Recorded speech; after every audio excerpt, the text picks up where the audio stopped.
જ્યાં શિવ નામનો જાપ થાય, જ્યાં જળની એક ધાર પણ ભક્તિ બની જાય અને જ્યાં મહાદેવના દર્શન માત્રથી મનને શાંતિનો અનુભવ થાય, એવું પાવનધામ એટલે રાજકોટના પંચનાથ મહાદેવ.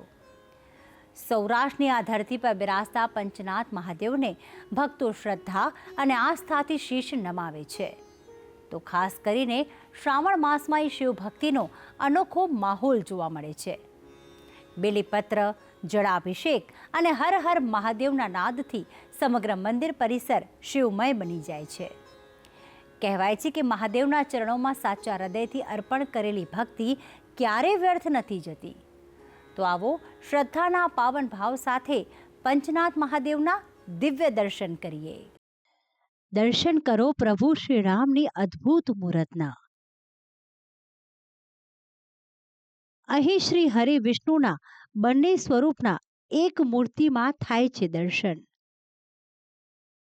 અયોધ્યા ન જઈને પ્રભુની મૂર્તિ આ જ સ્થાને થઈ બિરાજમાન. મર્યાદા પુરુષોત્તમ છે પ્રભુ શ્રી રામ.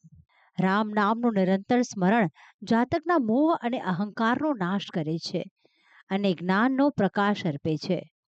ત્રિવિધ તાપ, આદિ વ્યાધિ અને ઉપાધિમાંથી પણ જાતકને ઉગારે છે પ્રભુ શ્રી રામનું નિરંતર સ્મરણ. આવા કલ્યાણકારી દેવના અનેકો મંદિરો જે ભક્તોની આસ્થાની પૂર્તિ કરનાર છે, તે દેશ વિદેશના ખૂણે ખૂણે સ્થિત છે. પરંતુ રાજસ્થાનના ડુંગરપુરના ભીલુડા ગામે સ્થિત પ્રભુ શ્રી રામની અદ્ભુત અને ચમત્કારિક મૂર્તિ આ તમામ મંદિરોમાં એક અનેરું સ્થાન ધરાવે છે. ભક્તિ સંદેશની યાત્રા આવી પહોંચી છે રાજસ્થાનના ડુંગરપુર સ્થિત ભીલુડા ગામે. રાજસ્થાનમાં ઉદયપુર અને ડુંગરપુર જેવા સ્થાનો પોતાની પૌરાણિક ધરોહર માટે ઘણા જ પ્રખ્યાત છે અને તેમની આ ખ્યાતિમાં વધારો કરે છે અહીંના પ્રખ્યાત મંદિરો. આ તમામ મંદિરોમાં પ્રભુ શ્રી રામનું આ મંદિર અહીં ભીલુડા ગામના લોકો અને આસપાસના ગામડાના સ્થાનિકો માટે અનેરી આસ્થાનું કેન્દ્ર બન્યું છે. बहुत 400 साल पुराना मंदिर है. कई लोगों की मान्यता है, यहाँ जो भी आता है, जो भावना लेके आता है, उसकी हर काम सिद्ध होता है. और पूरे क्षेत्र का ये अयोध्या कहा जाता है, वागड़ का अयोध्या है ये, और सब लोग यहाँ आते हैं. ભીલુડા ગામનું અનોખું મંદિર ગામની પાદરે બસ સ્ટેન્ડની પાસે આવેલું છે, જ્યાં મંદિરમાં પ્રવેશ કરતાની સાથે જ ભગવાન ગણેશ અને હનુમાનજી તમારું સ્વાગત કરતા હોય તેમ મંદિરના પ્રવેશ દ્વાર પર જ બિરાજમાન કરાયા છે, જેમના દર્શન કરીને ભક્તો મંદિરના મુખ્ય ગર્ભગૃહ તરફ આગળ વધે છે. મુખ્ય ગર્ભગૃહની મંદિર વિશાળ પરિસરની વચ્ચોવચ્ચ આવેલું છે, જ્યાં ગણતરીના પગથિયા ચડીને સીધા જ ભક્તોને દર્શન થાય છે પ્રભુ શ્રી રામની અનોખી અને અદ્ભુત મૂરતના. મંદિરના ગર્ભગૃહની અંદર પ્રવેશતા જ પ્રભુ શ્રી રામની અનોખી મૂરત ભક્તોને આકર્ષનારી ભાસિત થાય છે. મંદિરમાં શ્યામવાળાની ખૂબ જ જવલે જોવા મળતી પ્રભુ શ્રી રામની આ મૂરત એક જ પાષાણમાંથી નિર્માણ પામી હોવાનું અહીંના સ્થાનિકો અને મંદિરના પૂજારી જણાવે છે. ये मंदिर तो पुराना है, लगभग 1000 वर्ष पुराना, लेकिन इसके अंदर जो मूर्ति स्थापित है वो 450 वर्ष पुरानी है. और इसका इतिहास रहता है कि उस समय के राजा महाराजा ने उस समय की इस मूर्ति को अयोध्या ले जाने के लिए बनवाई थी.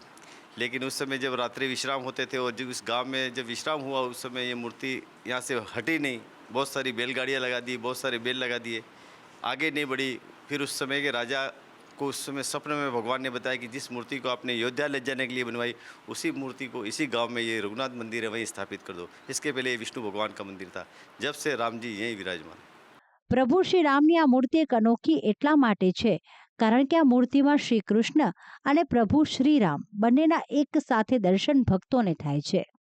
પ્રભુ શ્રી રામના સ્વરૂપને અહીં લોકો રાજસી સ્વરૂપ માને છે કારણ કે અહીં પ્રભુ શ્રી રામ મુકટ અને સુંદર વસ્ત્રો સાથે બિરાજમાન છે.